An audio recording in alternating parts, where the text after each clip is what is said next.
Madam Chair, sorry. Yes. So I think we're going to go into the roll call. Oh, okay. Everything was all right with the accessibility. I didn't know if that was cut Yes. off or not. No, okay. Nope, Yeah. that was it. If you would kindly do that, I would greatly appreciate it, Mary. Right, for the chair, Sandra Wright, Yes. Christine Joy, Tony DeFrias. Yes, sorry. That's okay. Tony DeFrias, Yes. Steven Santisonio. Present. I think, I believe that's all of the council members. For staff, we have, oh, Sean Noel, are you with Frank? No, he's at home, but I'm thinking he may think it was 6 o'clock. I'm gonna call him right now. Would you please? Thank you. Yeah. Thank you. So we might have Frank staff here, but we have for staff, we have Brenda Robeson, we have Sean Noel, we have Charlie Gilmer, we have Lila Burgess, and we have myself, and we have Megan Fournier taking notes for us. So that is the roll. Oh, and then we have from Murphy, Hesse, Toomey, Lehane, we have Matthew Feeney, who we will be bringing up shortly. Yes. Okay. We have the January 25 minutes. Do I hear a motion? And did everybody have the opportunity to read them? So I guess a motion is on the table. Motion to accept. I'll Second, second. Okay. very good. All in favor? Everybody is aye. Aye. I will do, I will read the roll call Okay. for the motion. So Sandra Wright, Yes. Christine Joy, Accept. Steven Santisonio, Accept. Tony DeFrias. Accept. I think that is it. Great. Okay, next on the agenda, I'm going to take item 4 up first.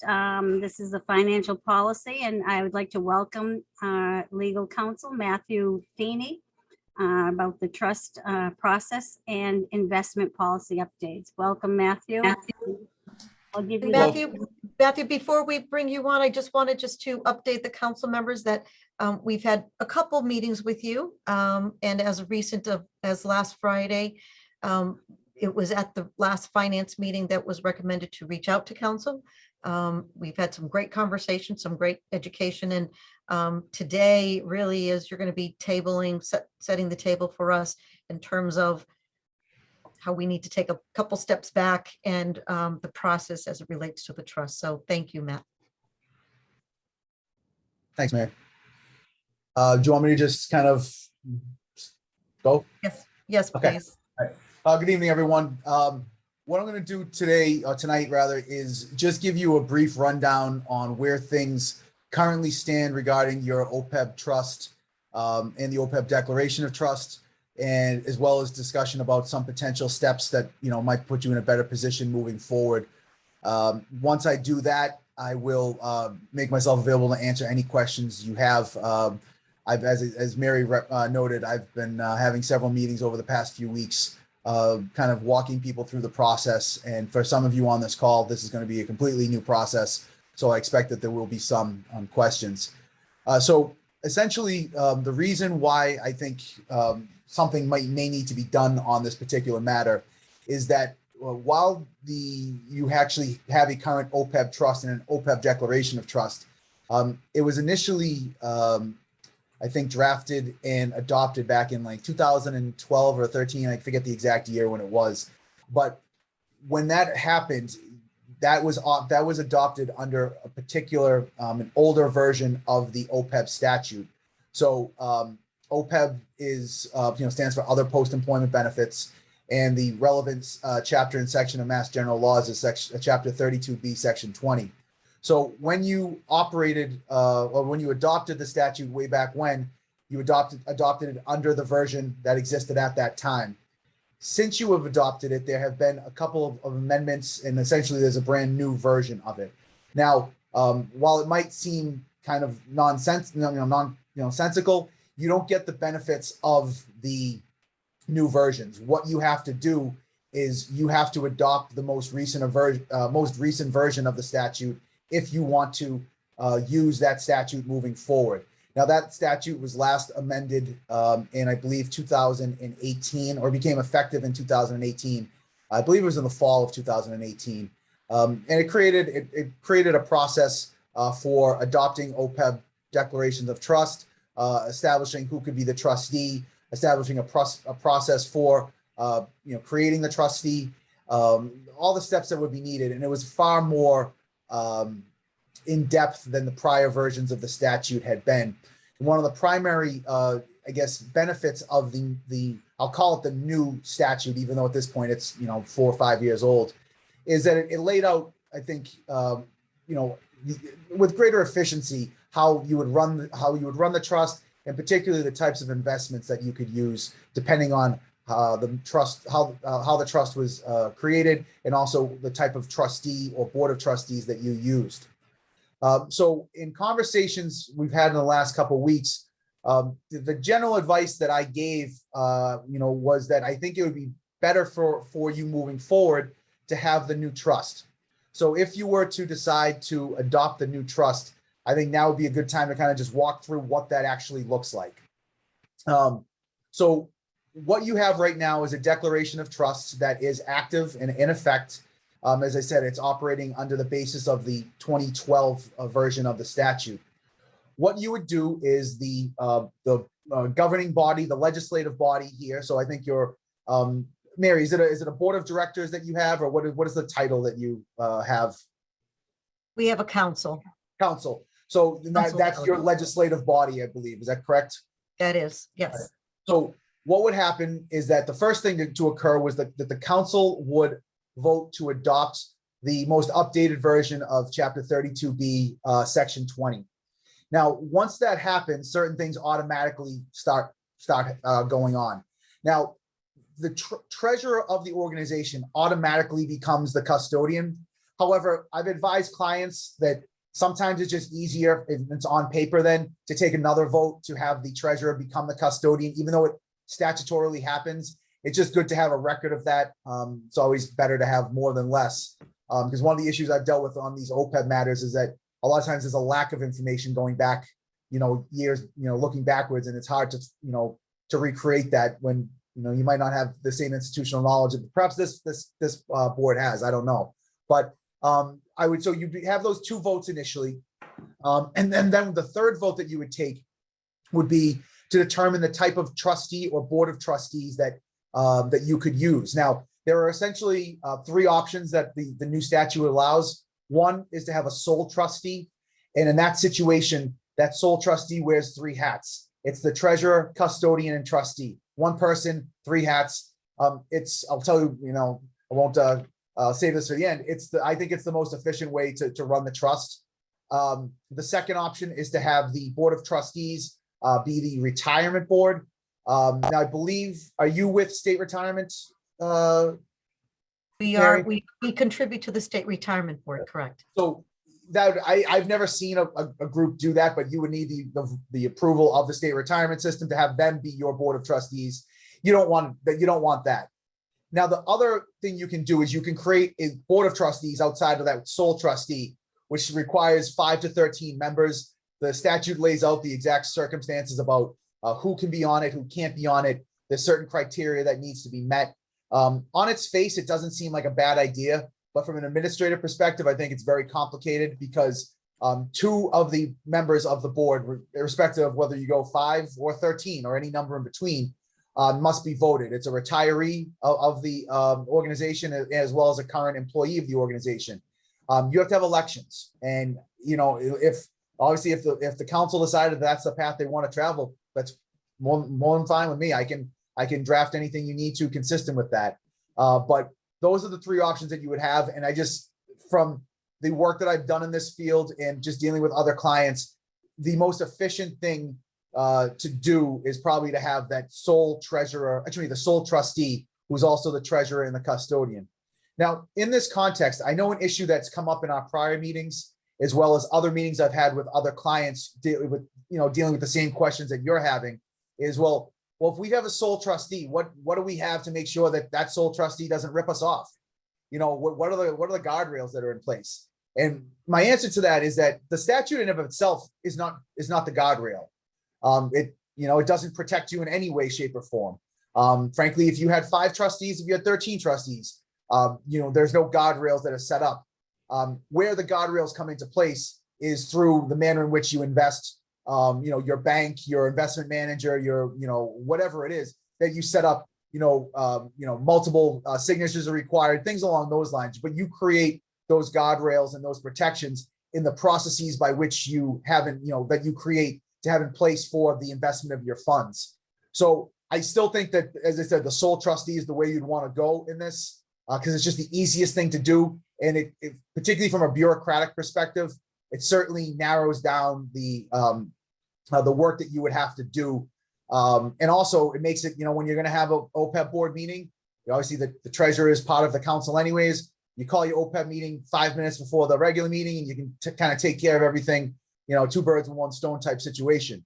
As I said, obviously, if you wanted to explore the larger board of trustees, more than happy to work with you on that. It would take some potential additional language in the declaration of trust. So once you decide that, those are essentially the 3 votes at that point that the council would have to take.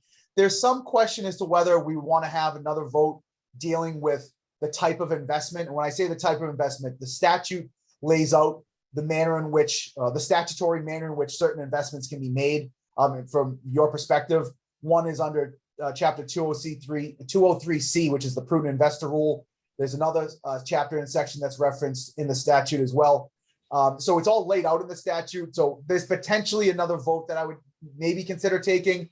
I kind of go back and forth on it, but we would definitely need at least, the adoption by the legislative body, and then the type of trustee setup you want to have.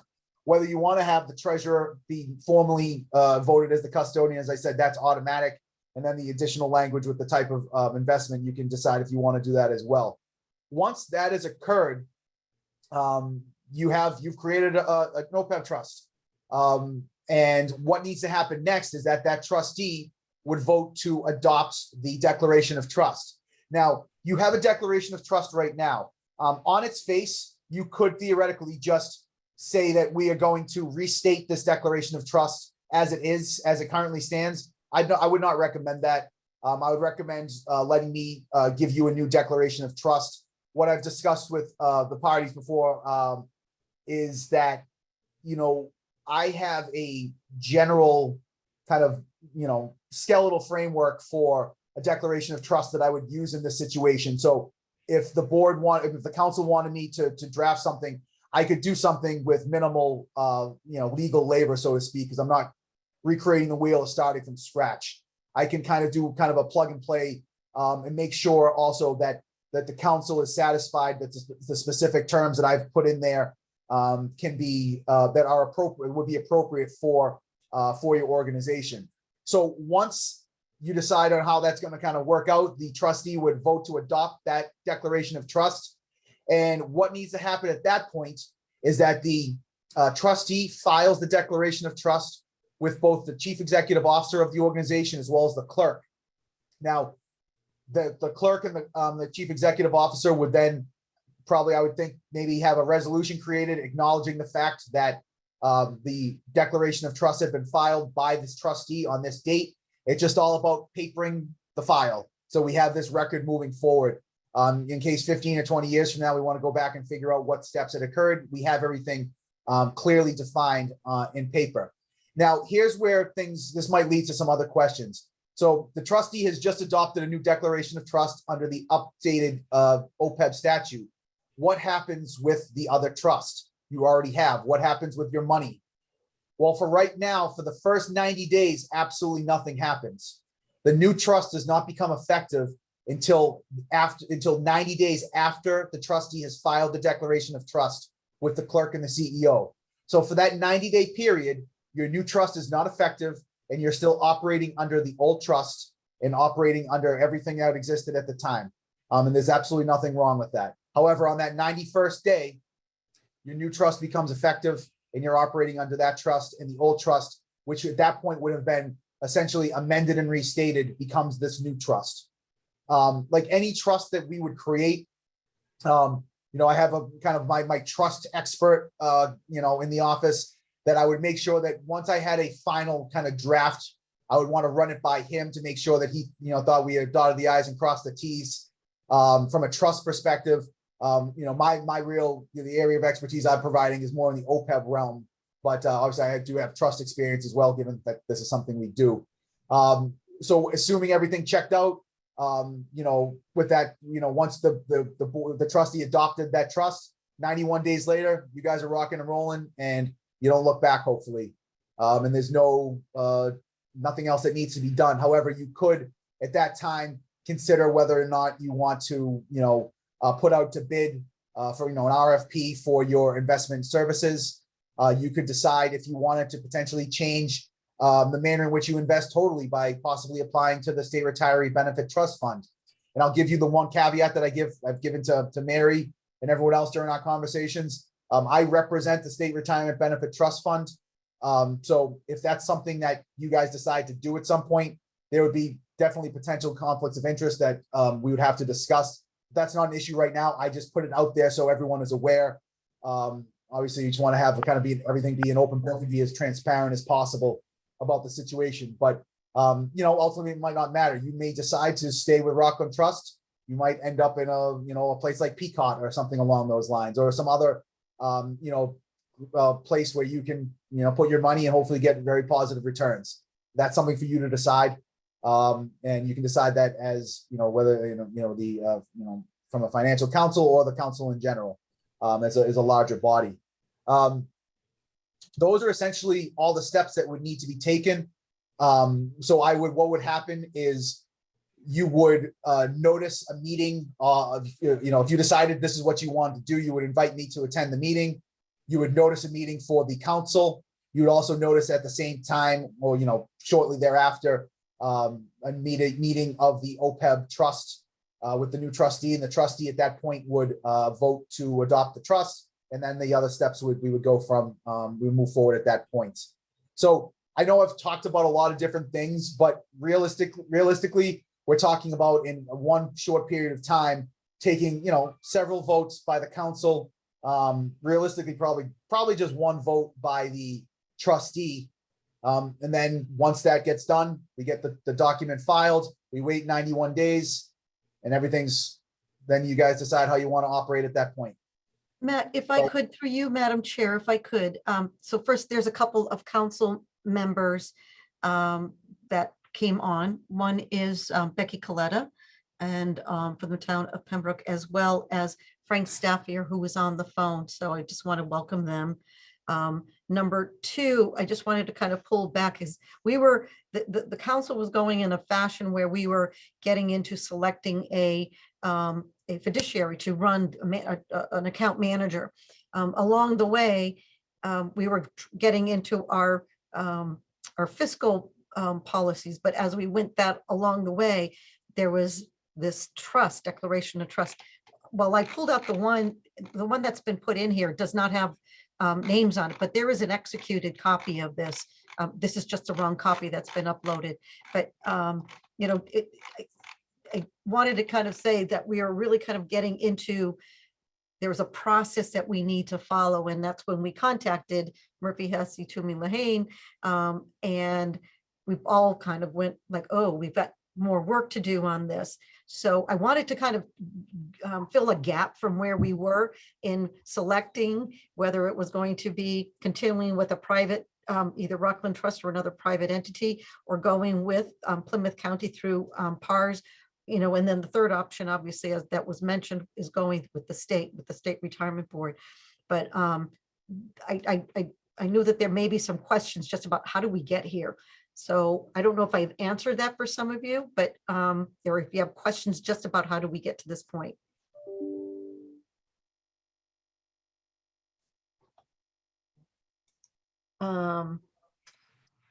So I have a question. go I ahead. don't know if it's exactly on this, Mary. I thought that PARS had said that they had a trust format, that was part of their service, was that they actually support their entities by having a format for the trust and having sort of advice for the trust itself. So is that something that we decided we weren't going to use, or that we just want to clean it up before we make the investment decision? That is, it's one of the reasons why we went to Murphy, Hesse, Toomey, Lahane to get that advice. Number one, whether we needed to go out to bid on those services like we did for an audit firm. And that's where this whole other process. So getting the structure process in place to that, because it's right, it's almost like,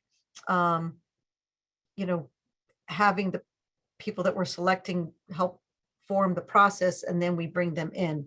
So this was a little bit cleaner in terms of, I think as Matt had talked about, there's been 6 different updates to the Chapter 32B, Section 20, and trying to get it straightened in terms of before we bring in an entity, I guess. That makes sense. So we wanted more neutral advice rather than relying on our financial advisor to also advise her on the setup process. It's going to elongate the process, but in the end, right, one of the things that we found out over these last couple of years, and no disrespect to any of the forefathers before us, but getting these things, on a, this is where it won't necessarily be changing the trust manager every year, but certainly to have a meeting to discuss the forwardness or how the actions that this trust wants to go. And it almost has to be that independent of who we're going to hire, because they really work for us, and we certainly going to look for those advice. So having a new trust be formulated with Murphy, Hesse, Toomey, Lahane to come in with the bones, if you will, to then have us at least then have that strong foundation to move forward. And then we're able to then go ahead and select accordingly. I say we, the council, can then select accordingly. There's got to be other questions, I know. Mary, I have a couple of questions for Matt, if I may.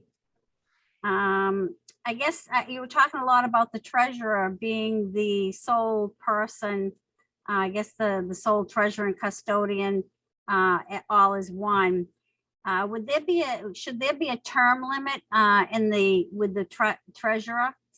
And I kind of like all the balances and checks with other people there, not sole, I guess, for the treasurer. So is there a term limit? Would you suggest a term limit for the treasurer? Because we do have term limits on our treasurer for OCPC.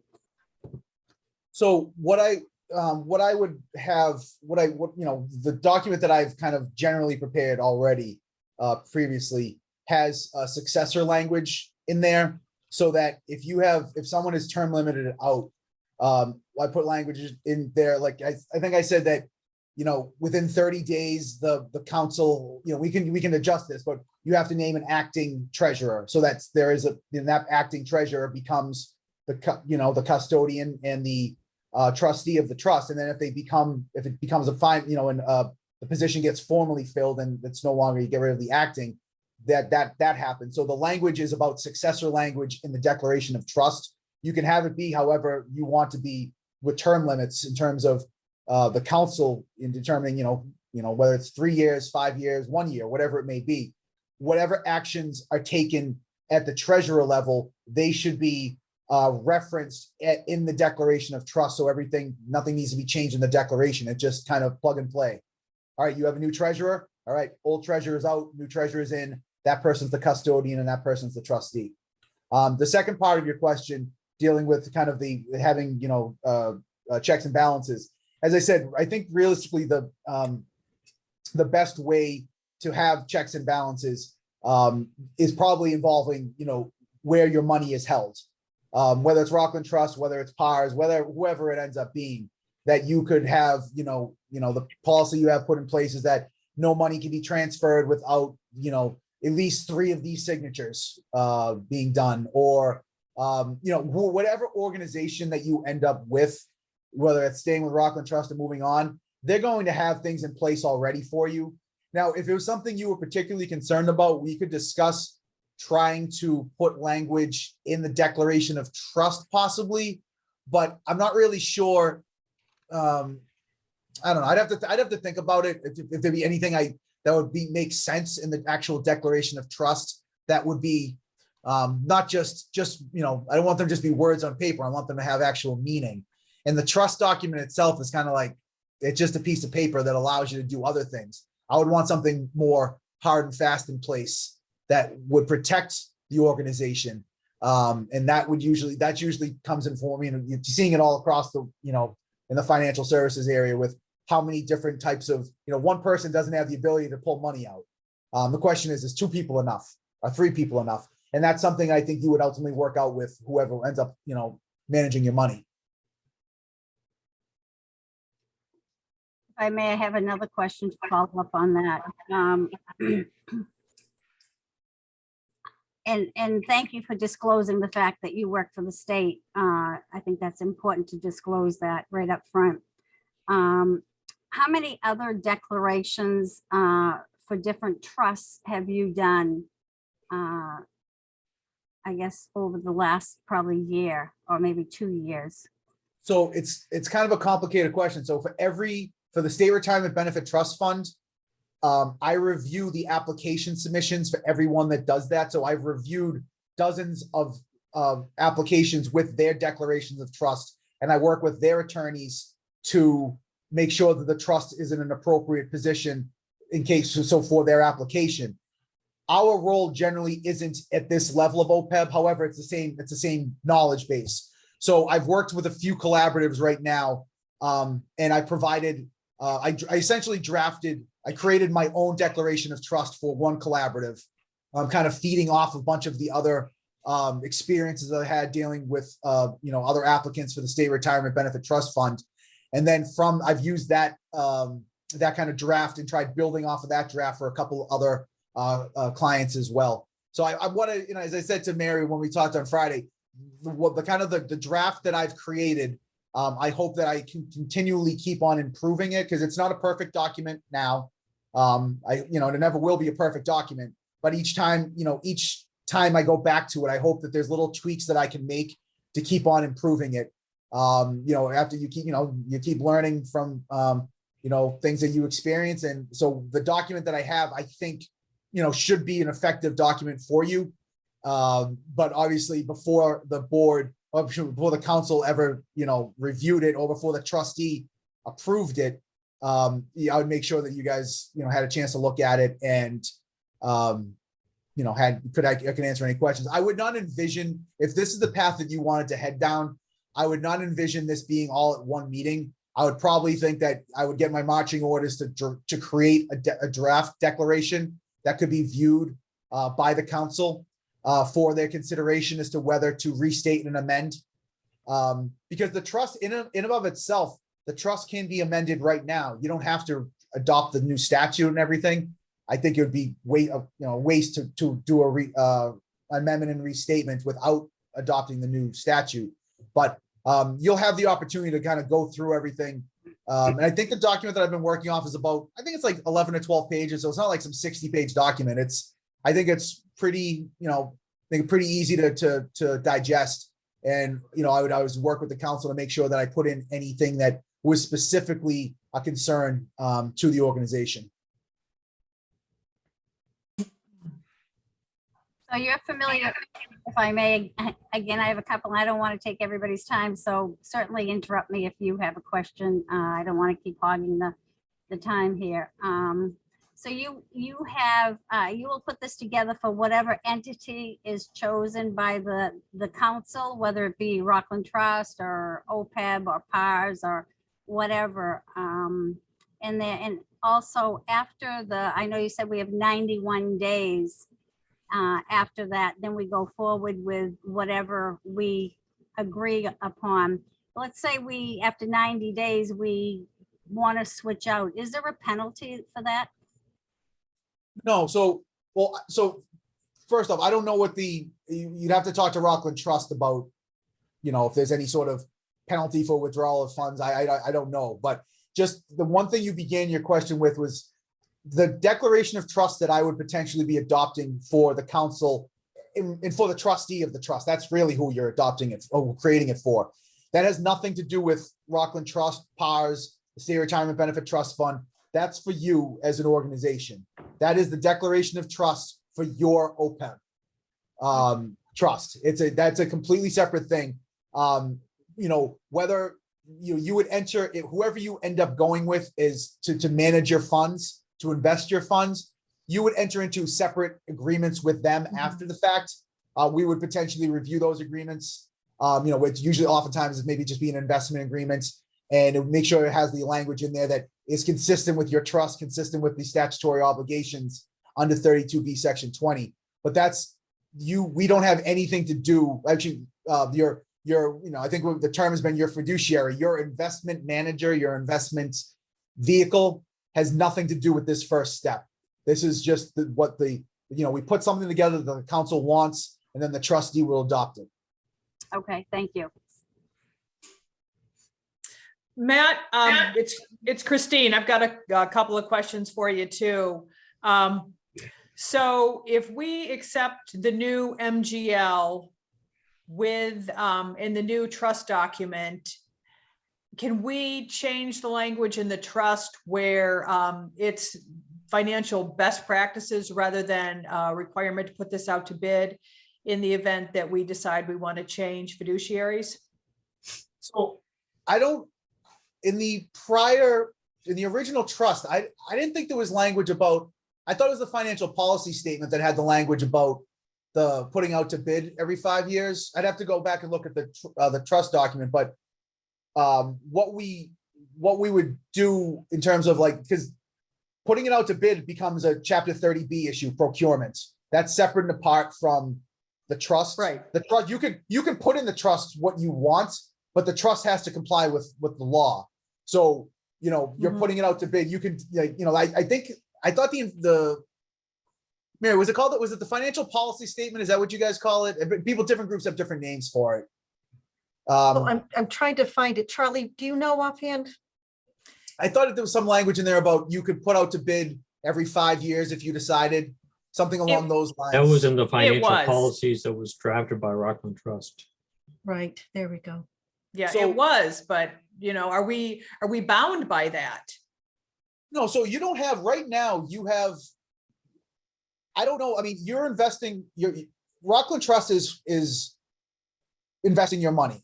Right. And however they're doing it, and I assume they're doing it, they're probably doing it under the prudent investor rule or something along those, lines. And just so everyone is aware, the prudent investor rule is a statute that exists, and it pretty much just lays out that the money needs to be invested like a prudent investor would. And it lays out a bunch of things. It's very, very common sense look, but the prudent investor rule is just a way of, describing a broad amount of restrictions that would exist, that you can't do crazy things with the money, essentially.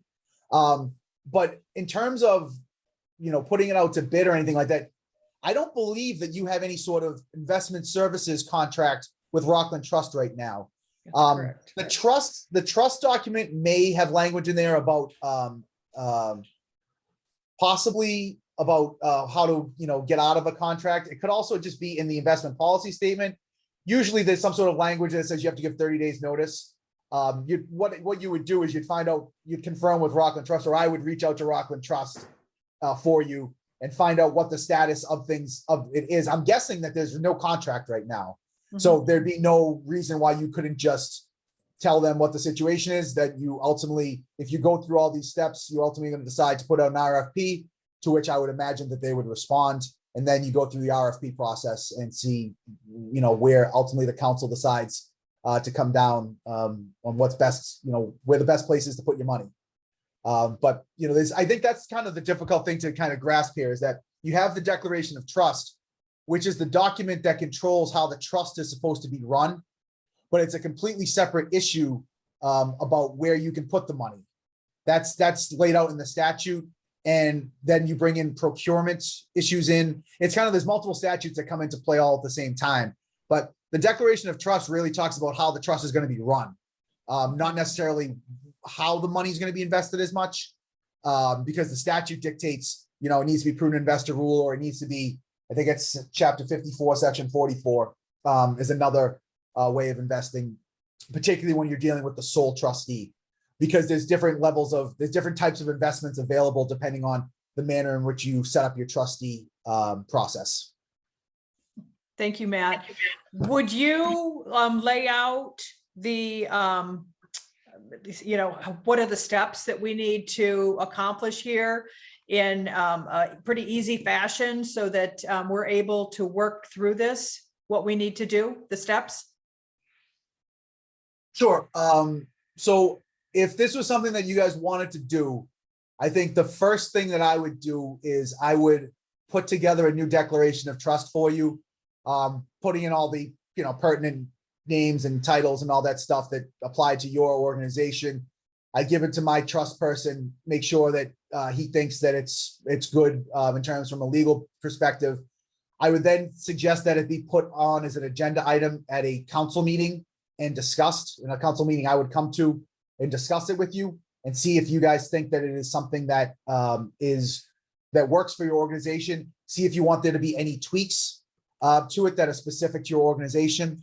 And if you get to the point where you are satisfied with that document and you want to move forward with the process, I would have that then at the next month, I would have you notice a meeting with an agenda item, your council meeting, agenda item for your OPEB trust, as well as the OPEB, the separate OPEB trust meeting as well at the same time.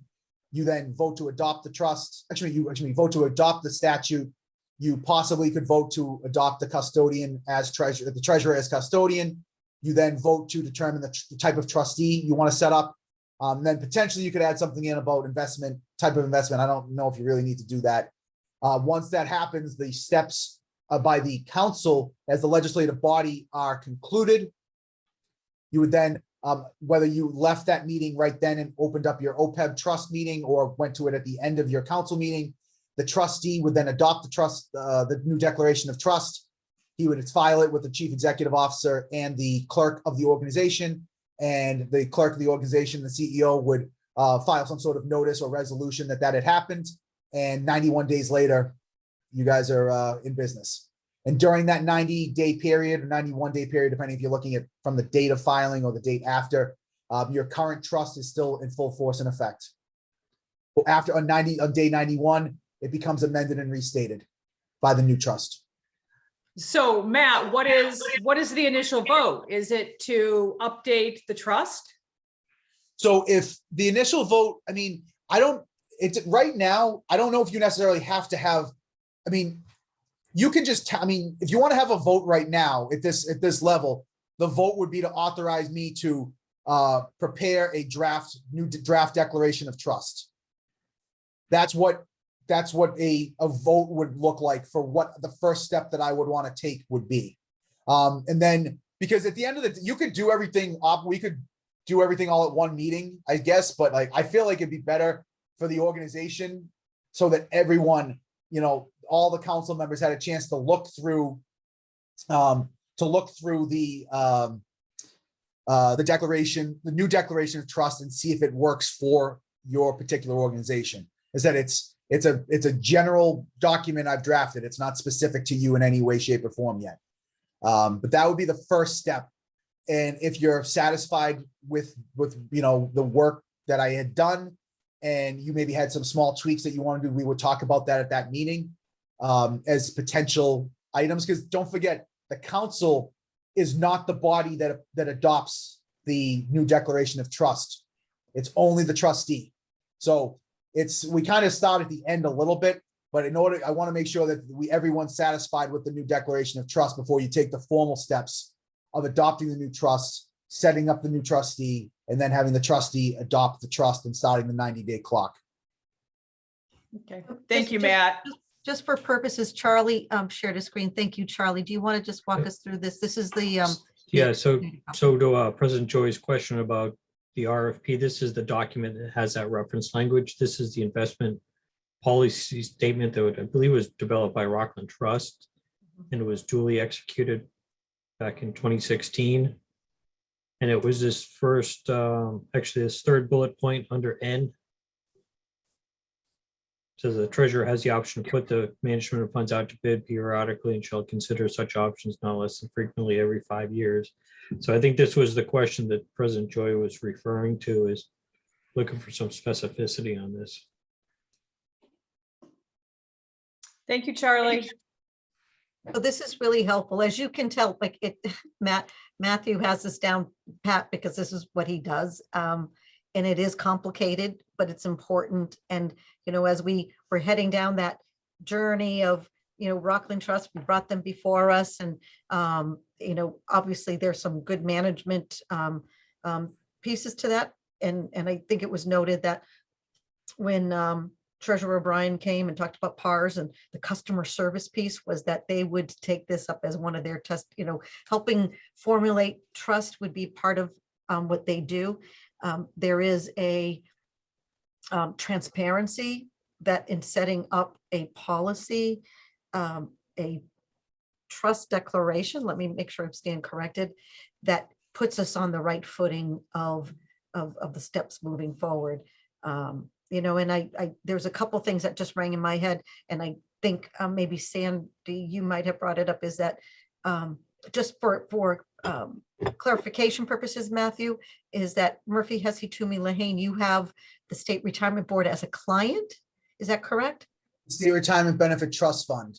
Okay, And under just one quick thing about that, under the statute that you're operating under, that 2012 version, you can invest with the SRBTF. However, I'm concerned that because of the language that is there, you need the approval of, I think, the Health Benefit Trust Fund, which doesn't exist any longer.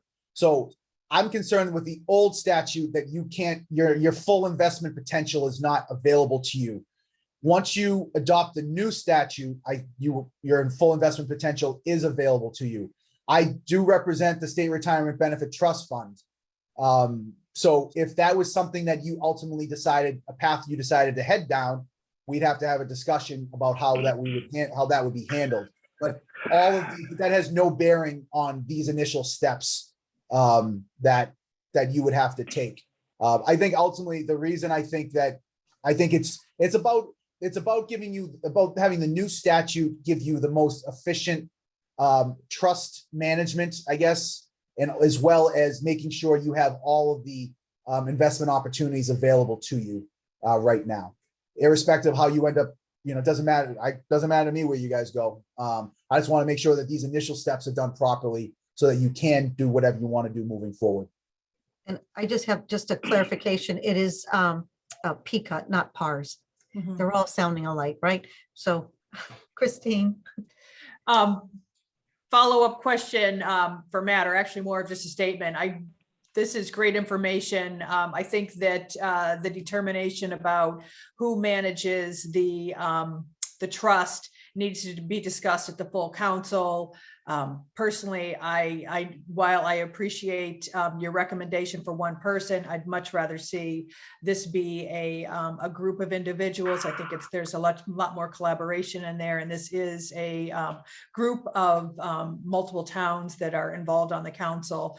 But I think that is definitely a council decision. So I think it would be helpful to have Matt come to maybe our March meeting, talk about this, and then we can decide whether or not we want to pursue a new trust and have him do the draft for us. And then at that point, we could provide some guidance on what we wanted the trust management to look like.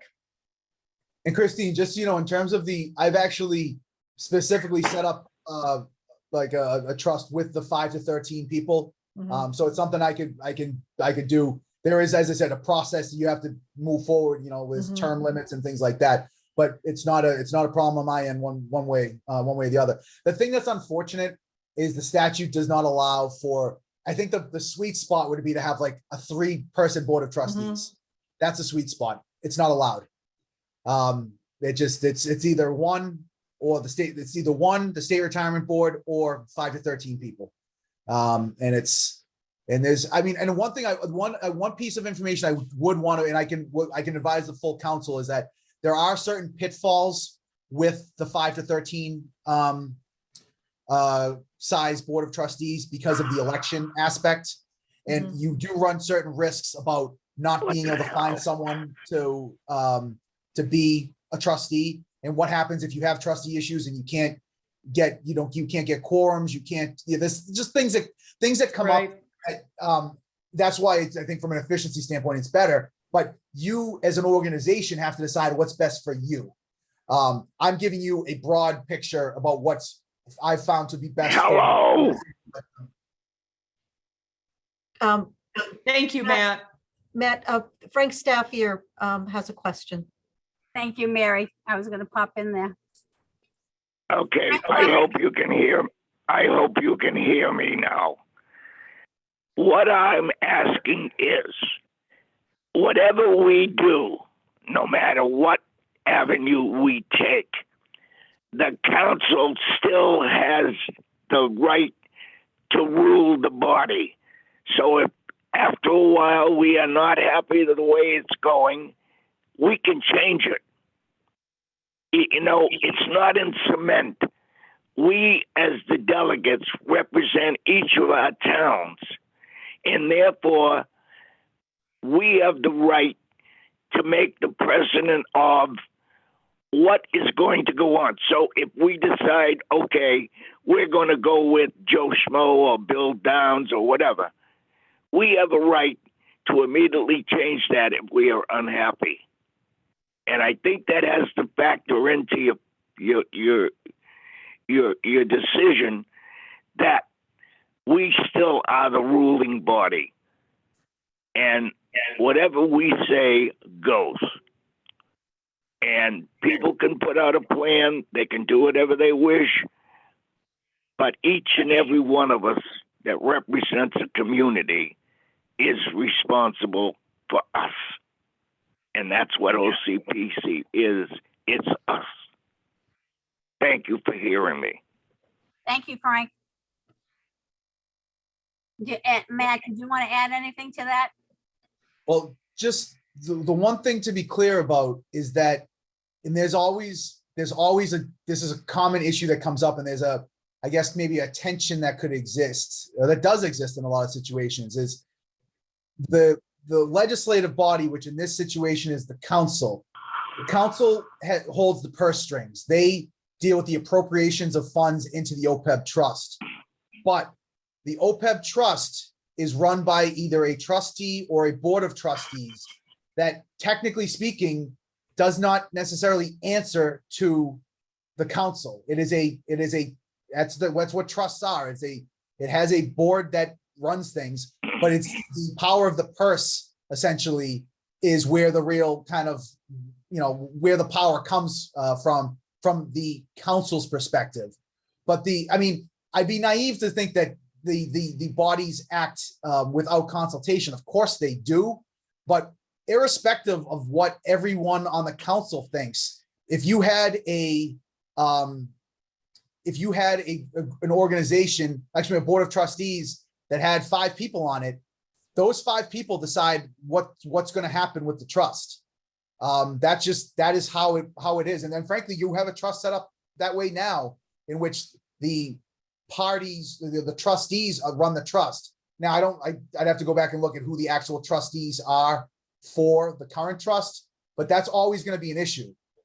So perhaps if the concern is with, not wanting to have one person because there's so many different interests involved here, maybe go with the 5 to 13 member organization, but that board of trustees is what decides the trust and how it's going to be run, not the council. And Matt, I think Frank had a follow-up question. Frank, are you still there? I'm sorry, I didn't hear you, Sandy. Did you have another question? Yeah, I do, because I think we need to look into this. I don't personally for the town of Avon, and when I'm gone, whoever is there, but I don't want to give somebody my power for what we should be creating or we should be voting on. And I think that we need to sit down as a finance committee or executives or whatever and talk this out. I don't want to give away my share. And when I say my share, I'm talking of the town of Avon. And I'm sure the people from Brockton and Stoughton all feel the same way. I think this takes a little bit of research, and we need to have a board for members of the council. And I think we got to think of that, folks, because, you know, any one of us could be gone tomorrow, and we need to protect the town that we're serving, because we're not serving Christine or Sandy or Frank or Mary. We're serving the community, and we're going to do what's best for them. That's my opinion. I may be totally wrong, but I want to keep it within the council. I want us to have the right to say who, what, when, where, and how. So if I could just kind of chime in here, and I think this is all the reason why we are slowing ourselves down, taking the time to have these conversations. I pulled up on the screen, but we will share this with everyone, but it is the enabling legislation. And I'm reading here, you know, the OPED Board of Trustees and an independent Board of Trustees selected by the government unit with investing authority. You know, so, you know, that triggered for me back to that independent, but yet it's a relationship, right? It's to some degree, it's almost like our ROM, right? The ROM is the owner of our building, but we have a much more familiar relationship because ROM is a landlord, but our existing board serves as the same board as ROM. This is a little bit different. This one says it's got to be an independent board. I just wanted to share this while I had it up. Kind of, it goes back to what Matthew's saying. And yet I think to where Frank is coming from is that protecting the interest of the individual communities that you represent. So it is, it's complicated. And I think we're finding that along the way. But you know, one of the things that we did learn is that what we have is a trust that's in effect. It's just 5 times aged out over where the updated laws, and we really have to be updated with the regulations, because then it really doesn't do our constituencies, your constituencies, the best if we are not having it be in the function that it should be. So I will share this again. I know it's in the chat. Megan put this in there, but I thought I would bring it up. It's, you know, it's a very, 2 people are, I'm trying to think. Sorry, I'm going to leave this with you, Sandy. This is your meeting, but I know Becky has her hand up and Frank does as well. Yeah, I don't see their hands. I don't have the whole screen in front of me, but Becky, go ahead. I was just going to say, I think it's important that we keep in mind what the trustees are doing here. They're not, they're only managing the funds for the OPEB responsibilities of OCPC. So while I think it is important that it be connected to the communities and representative of the communities, it has a very limited function in terms of what it does. So I just wanted to put that out there. The one question I did have is if someone takes on a role as a trustee of OPEB, and then, if we have the 5 to 13 member, and then someone is no longer a delegate, what is how does that complicate the process of replacing trustees?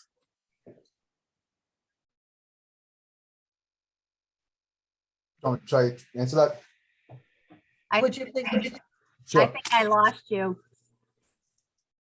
So in terms of, I mean, it's not a situation that I think comes up very frequently in terms of I guess the problem with all of these trust issues is that lawyers rely upon case law to figure out how the courts will interpret issues like this coming up.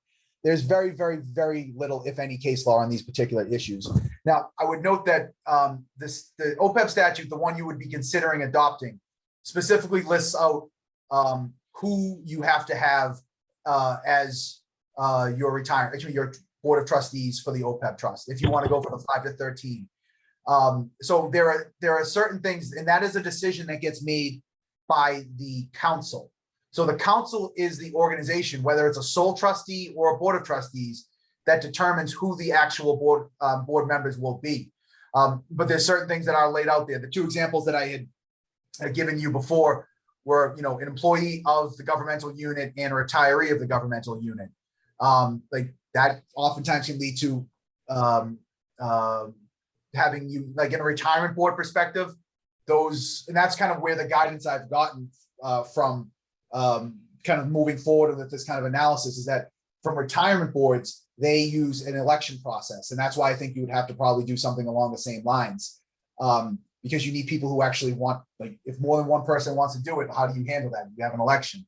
So there is understanding the competing interests that exist here. It sounds, what I'm hearing is that I'm advising a sole trustee for administrative efficiency, but I'm hearing that there could also be a necessity from certain, delegates, members of the council, that they might want to have more people on there to make sure that their voice is heard, that their interests are heard. That's perfectly fine. I can do whatever the board wants to do. I'll make sure that everyone is aware that there are going to be logistical and administrative complications with a larger board than there would be with a sole trustee. That's all. I don't have a dog in that fight. So it's however you guys decide to handle it is perfectly fine by me. It's just small alterations I would make on my end. Was there anybody else that had a question? Frank still has his hands up. I wasn't sure whether he still has a question. Who, Frank? me? Yeah, Oh, yeah. No, I'm all set. I thank you. I'm all set. I just want to make everybody aware that we got to make sure that, that this person or these people that we're going to have to take. I don't know how you feel about state government, but I don't trust them as far as I could throw them. And that's the way I feel. And I don't want them coming into Old Colony Planning Council and making it it's ours. It's our communities that we live in, that we pay taxes to. And if the state decides to do something and the federal government sits over and says, well, I don't like that, we're going to do this, we could be going around. But they can't stop us all from voting no or yes. So I'm sorry I took up so much of your time, but I'm very leery of this. thank you, Frank. Anybody else have any questions? No? Seeing none? Matt, thank you very much for coming in, and we appreciate all the information. I think this is something that we probably will take up as a board and discuss a little bit further of what direction we see fit going forward and what we need to do. Mary, do you have anything further to say? No, other than Matt, we'll follow up with you, the next steps. I think your insight and your overview and teeing it up for us was really helpful prior to this meeting and again today. And as Christine had mentioned as well, to have you come to a council meeting to really get us to that first step. And I think the balance is protecting to what Frank is saying again, but also what we need to do as an organization to do what's best for this account separately from what we do. So it's a balance, but it's taking conversation, and we haven't had this conversation, at least not since I've been here. So we're gonna, so Matthew, thank you. And we'll, what I'll do is I'll either follow up with you with an email after this, telling you our next step, and then we can further engage Murphy, Hesse, Toomey, Lahane. Yeah, just one thing, just in terms of scheduling, in case you do want me at the March meeting, has that been set yet?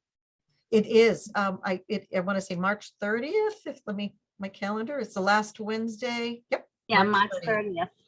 Yeah. And what time Yeah. of day is that? It's a 6 o'clock council meeting. What I'll do is I'll And- just throw that in my calendar, I'll block that off now, and That if you would be guys need me great. there, you just let me, you know where to find me. That would be perfect. Thank you again, Matt. Thank you. Thanks for Well, coming in. Thanks, everybody. Have a good night. Have a good night. Thank you. Thanks, Matt. Okay, that was really interesting. I think there was a lot of information for us to absorb, and I think that there's a lot of discussion that, should be put out on the table for each one of us that we have going forward. I'd like to continue on. Let's do the review of financials. Brenda, are you with us? Can you bring up She the is, but I've got to here. share, I have to share my screen, so give me 1 second.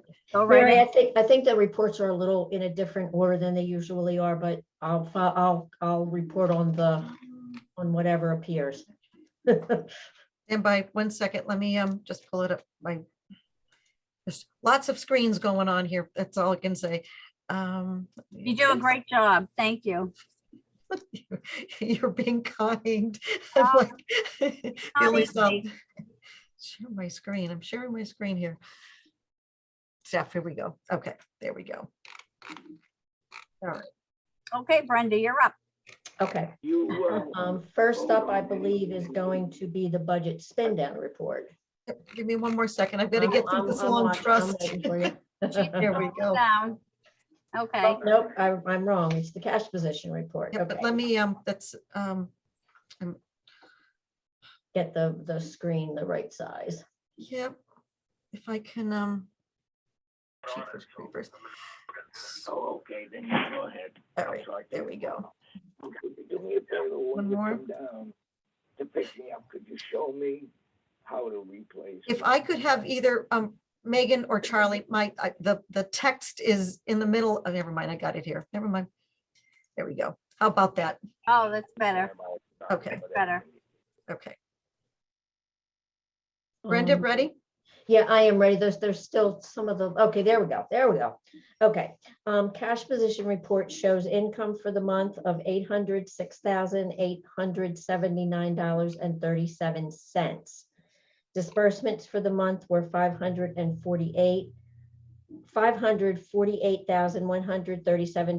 $548,137.74.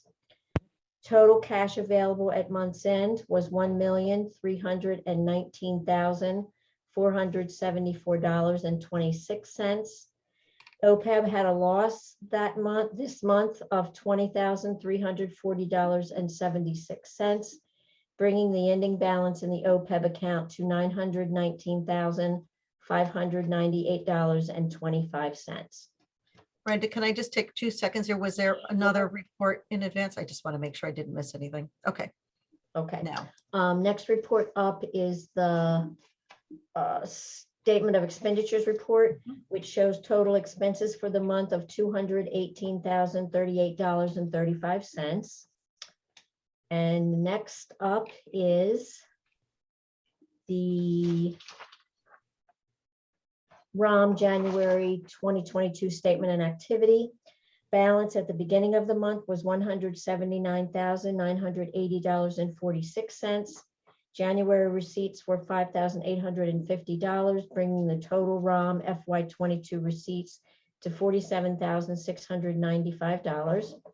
January expenses were $3,513.09, bringing the total ROM expenses in FY22 to $46,041.97. The ending balance in January was $185,677.69. And that brings us to the statement of, I'm not sure what is, can you just go Income. up to the, I think it's the budget resources, the statement it of is. budget resources. Okay. Okay, budget resources, total receipts for the month being $806,879.37, brings the total cumulative receipts in FY22 to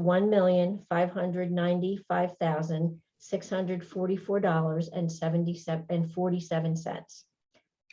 Next up is the AAA report. Pass-through cumulative billing total recorded was $2,010,417.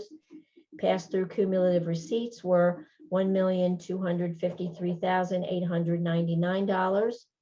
Ombudsman and admin funds cumulative billings recorded are $369,592.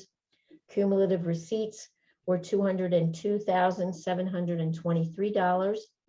Volunteer transportation account had a beginning balance of $179,616.95. Total payments to volunteers in January were $1,217.29. Donations in January were $35. The January ending balance in the fund is $178,434.66. Okay, next up is the list. This is just the list of checks for January that went through. I don't know what that is. I know what that is. That's another topic, but we can, And those are The questions, the that's the thing finance. the thing that's missing is the budget spin down report, the budget, Yeah. and I thought that was the first thing in the attached reports. Hang on, I'm not gonna look at that right now.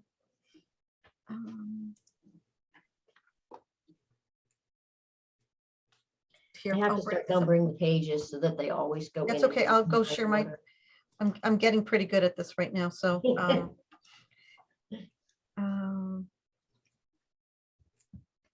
Here it is. Here it is. Okay. Can everybody see that? It's kind of small. Let me move this, let's see. You.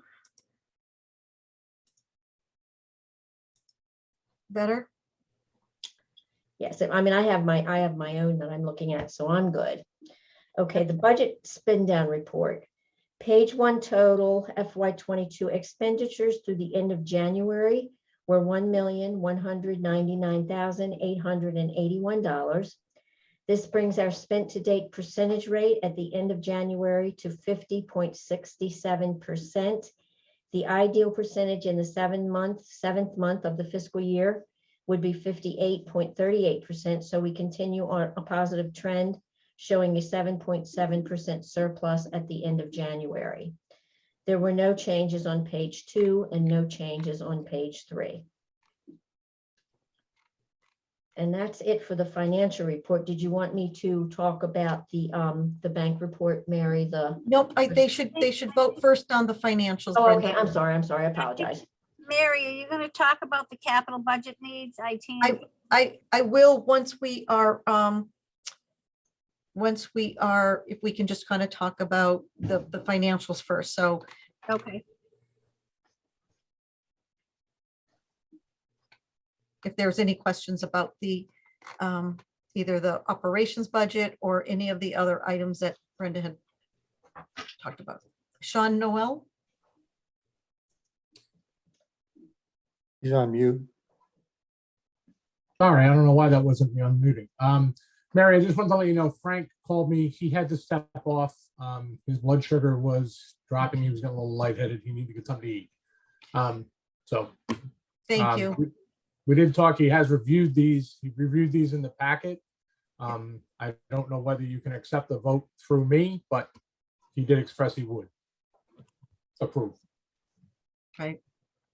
And Brenda, I just want to just kind of go back to, you had talked about the, just the percentages. So we are tracking under the projected 7-month. I just kind of wanted just to make sure council members know, while the ideal spending for 7 months is about 58.3, we are tracking under that ideal spending percentage.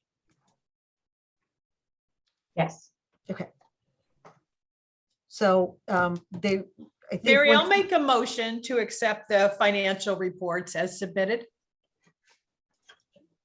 do we have a second? I'll second that. Okay, can we have a roll call? Stephen Santrusonio, Accept. Sandra Wright, Accept. Christine Joy. Accept. I believe Becky Coletta might still be on. I know she was needing to I break am, soon. and Oh, I perfect. will accept. Great, thank you. And Frank Staffier had stepped out, and Tony DeFreitas. Yes, accept. Perfect. Thank you for being on, Tony. As a new member, this has got to be a little bit overwhelming, but thank you for hanging in there with us. No worries. I'm going to share my screen again because I just wanted to get us back to where we were. So we are at this point where Matthew, the financials were there. So to the point that there are a couple of things that I just wanted to alert the council members about is one, we are preparing, the staff is preparing the capital needs budget. Howard Wright, our IT consultant, is doing another needs assessment. He's doing that on an annual basis. I will tell you, there has been so many different reports that have come in, either whether it's been my fellow regional planning agencies or just even hearing about in the news. cyber attacks are just becoming unbearable, and so Howard is going to be addressing that in his needs assessment. We are also working on, the whole discussion about phones and having staff be, providing phones. I wanted to share with you quickly. That was the document that I was quickly getting to after Brenda did her financial report, and Megan pulled this together. We are doing comparative analysis. This is what I wanted to show you. I don't know if you can all see it. Currently we have,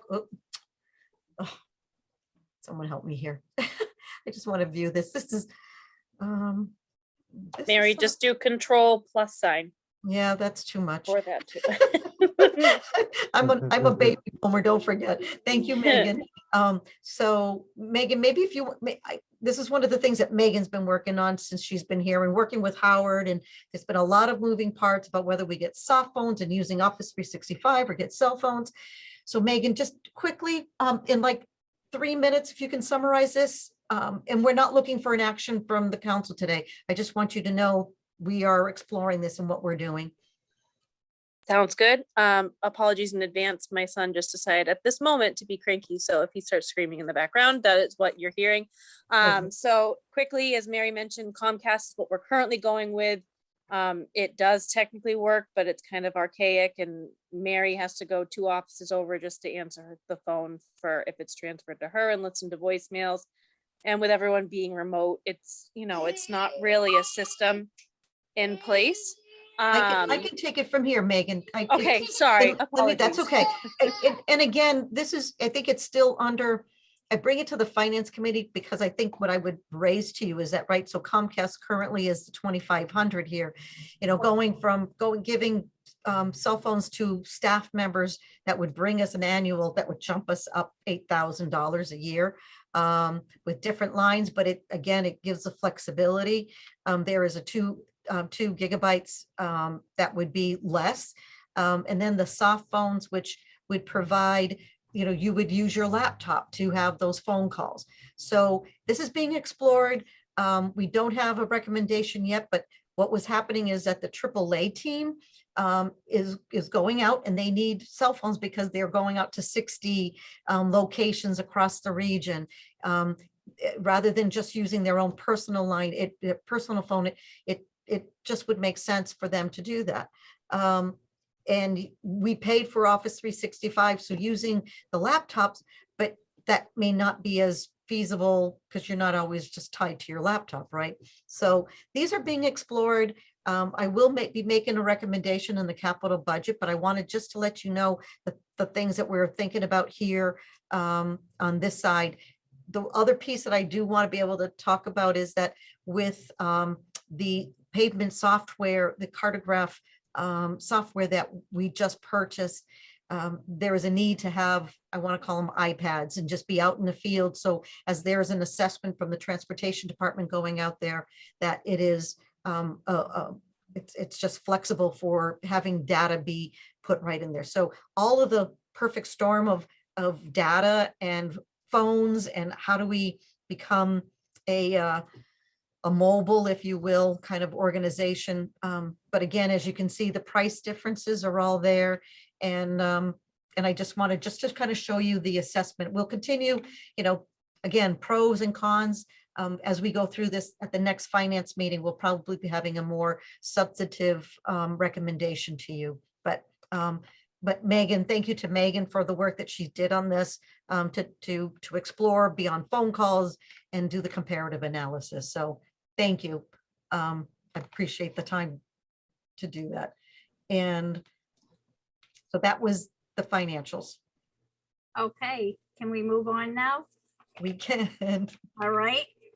Rockland Trust check fraud review. Brenda, are you going to give us some updates on that? Yes. I think is everyone here familiar with what happened in our bank? They were all Okay. emailed. Okay, Yep. so because of that fraudulent activity, we will be going live on Thursday with a positive pay account. The way that it works is every check that is processed will be uploaded to a positive pay portal to Rockland Bank in an Excel file. Then as checks are presented into the account as they are returned, they will be examined individually, and any discrepancies, changes, things that don't belong will be flagged. We will be notified instantly via text message and email, and the check will not be processed. The cost of this positive pay is $100 a month, which I think is very reasonable. And that pretty much is what we're going to be doing. We have not sent out any checks since the whole thing started. And again, I have an appointment with her at 9:30 in the morning on Thursday, and she's going to walk me through how to get started, and then we'll be going live, and then we'll be sending out our payables probably on Friday. And just to add to what Brenda said, right? So we had a choice of either closing the account and opening a new account, but because the time invested in doing that and the time waiting really would have been, it really wasn't really like the best alternative. The positive pay, while it took a bit to get to Rockland Trust to give us the amount, it was vetted by Christine, Doug, and Sandra, just because as they serve as the officers for us to move forward on this. And it does take the 4 days for it to get. So just appreciate Brenda and following through. Brenda, I guess my one question is, because the notification when the fraud happened, it went to Doug as a treasurer. Is he getting the text or are you getting the text? And The text will be coming to me, and the email will be going to you and me. And that's then- that's the form that Christine sent in. Yes. Thankfully, thank you, Christine, for doing that. Yes. So we can Because get the ball they rolling. text at all random times, and I just don't think it's necessary for it to be going to bunches of people. We will keep everyone informed if anything happens. Great. Hopefully nothing will happen. I also have been doing daily reconciliations. I can sign into the account. It takes me 5 minutes to go in and see what's going on so that I can make sure that everything looks legit in that respect. So it's, it's a pretty, between the two things.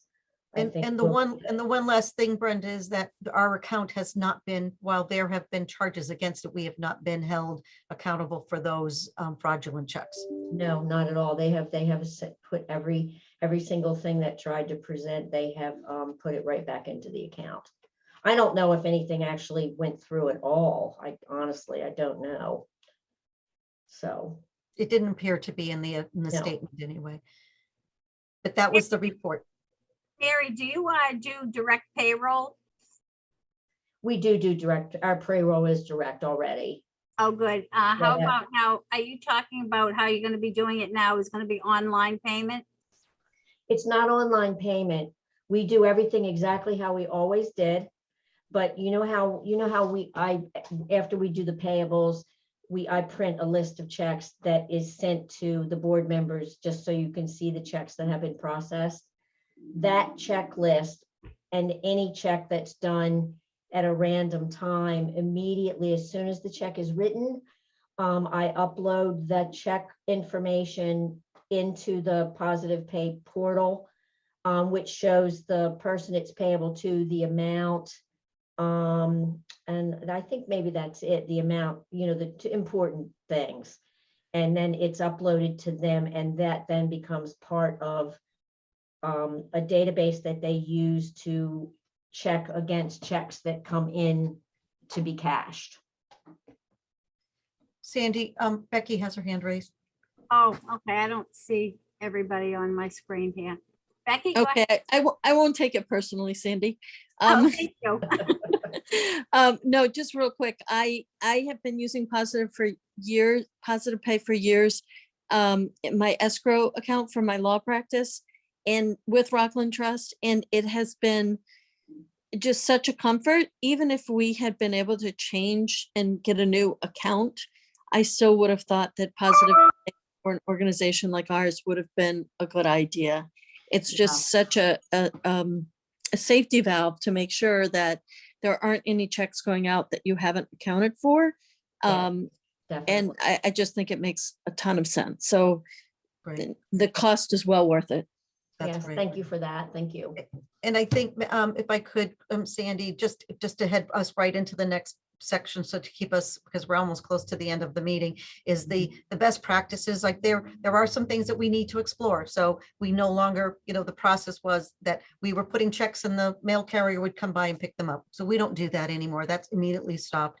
They go right into the mailbox. We are going to explore paying bills electronically online. We have to explore that, and not necessarily whichever ones we can do. There are just some customers and vendors that we have that aren't there yet. And so, other things, we're looking into security and security cameras and all the things that you would think about. So for right now, I feel extraordinarily comfortable with where we are. We still have not heard back from the Brockton Police Department from their investigation. So they took a report, but there has been no detectives that came back to say, so somebody's out there. I did alert the Chamber of Commerce, and apparently they've had some issues. I've taken that email and I forwarded on to the Brockton Police Department to see if they can expedite the investigation. It just seems, it's sad to say, but, we talked about cybersecurity, and all over the place, there's some security that needs to be done. So we're tightening them. And if anybody has some best practices, email directly to Brenda those suggestions, and we will continue to keep tweaking our processes internally. Very good. Any other questions from anyone? Okay, we'll go ahead and move on to the Economic Development Administration grant resolution. Thank you, and I appreciate this. So Old Colony Planning Council is going to be applying for a grant, an EDA grant. This is to continue the great work that Dottie Fuginetti's been doing. The grant that she was under 2 years ago had no cash match. This year, this grant application has a 20% cash match, and what they are requesting is a resolution that says we have the 20% cash match. I would not be bringing this to you if I did not feel that both Brenda, Charlie, and we sat down. We are very confident that the 20% cash match is there. We feel it's very well worthwhile, the work that Dottie, if anybody has had the chance, I know, Becky, you had the chance to sit with Dottie at the Plymouth County annual meeting, the chamber meeting.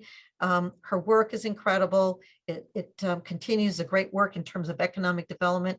As I mentioned in a meeting today, that Dottie and Lori and Charlie and Brenda and Joanne and Megan, there's room in this time of still, we're post-COVID, but the time is necessary to have two people really working on economic development. It's two different roles, but to really be focused on where we're going to take it. So this is a resolution. I did send this out to everyone. I would make the recommendation that we authorize this resolution to go to the council for full approval, with the caveat that if EDA, and we're meeting with them on Thursday, if the Economic Development Administration has any grammatical scribbers changes to this resolution, not substantive, that we would be authorized to then make those changes and have Sandra Wright, who is our secretary, sign the amended, as long as it's not substantive. So is that going to go to the council, or is that a vote now? This finance committee needs to vote, and then it will be made a recommendation, a favorable recommendation to the full council for tomorrow night. So I guess, do we have a motion? I would move. Does Oh, Becky don't have her have the hand vote. up again? Well, do you have the language, Christine? You go ahead. Okay, no, go ahead, Becky. Well, I was just going to move that we adopt the resolution as printed, including the proviso suggested by Mary Waldron, that any scrivener's errors or changes that come out of the meeting with EDA can be done at an administrative level, and we would recommend the adoption of the resolution. I'll second that motion. Very good. Do we have a roll call? Becky Coletta, Oh, yes. Sandra Wright, Yes. Christine Joy, Yes. Stephen Santusonio, yes, and Tony DeFries. Yes. That is unanimous, Madam Chair. that is very good. I think that ends our meeting this evening. So I hope everybody has a wonderful evening. Again, I want to thank you very much for joining us and taking this time out of your busy schedule. And do I hear a motion to adjourn? So moved. Second that. Very good. Thank you. Everybody have a wonderful night. Thank Right. you. We'll see you Tomorrow. tomorrow. See you tomorrow. Thank you. Thank you. Good night. Good night. Night. Bye-bye. Night.